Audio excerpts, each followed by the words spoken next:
Okay, so we talked before a little bit about the use of the wave in terms of its many variations. It's really, really handy. And of course, the reason it's really good is that you arrive there and can spend minimal time on site because just the work of having these set up is done ahead of time. It's can be a very positive aspect of it. Plus, it's reusable once it's set up. The problem is, you would note right away, is that yes, it takes some time to do it.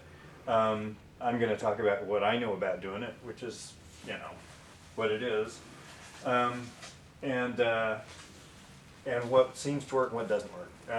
The first inclination, when you see all these all perfect and everything, inclination is to want to have a piece of wood to help hold it down, the bottom of the trough in place, maybe two, and then you pull one and alternate.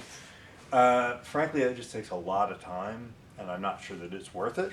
In fact, I would say it's not. If I were going to do this at all, maybe a metal rod just to hold it in place on the bottom would be better. So the simplest way to do this, it turns out to be the best as far as I'm concerned.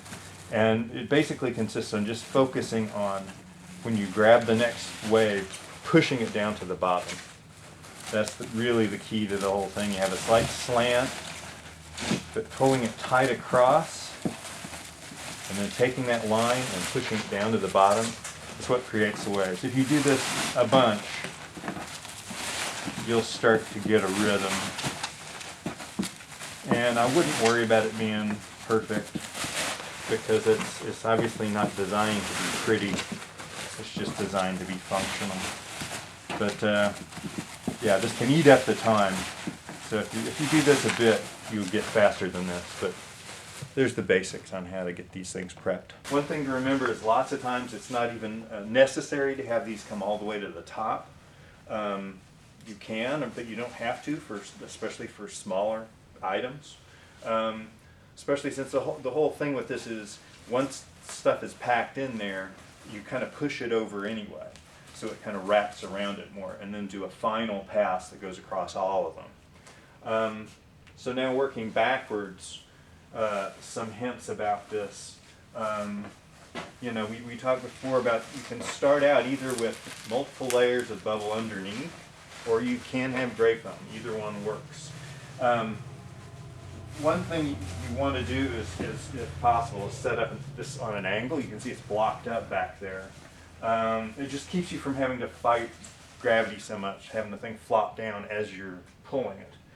Another thing is probably even more important, well, no probably about it, is that this, you can see the depth of the box. This is a 6-inch box. And given that this is 24 inches wide, the flap is a full 12 inches. So those flaps will normally cause a problem. They're not going to want to stay down like that very well, unless you basically set this on top of another box. What I have here is another full box. It could be any depth, as long as it's 6 inches or more. And that'll hold this thing in place and keep this out of your way, because you don't want to be like, wrestling this thing. So obviously these things flopping out in the way can be a problem. And anytime you're having to deal with sort of taming the wild box flaps, I prefer to use stretch rather than tape, just because if I don't have to tape it and I'll have to do something that's permanent, I'd rather not do that. And it's always a problem with stretch, having it start. So the thing I normally do, I'm trying to just see how to do it, but it's just make sure you go around one flap first. When you do that, and I typically go to where I'm pushing on one flap with my body, and then just walking it around, so I can kind of put the corners together. It's just a lot easier than, in some ways I've seen people do it. And, like anything, if we can avoid having to have two people do it, then that means the other person can be working. So those are sort of the basics of getting set up and putting together wave pack systems before you take them into the field.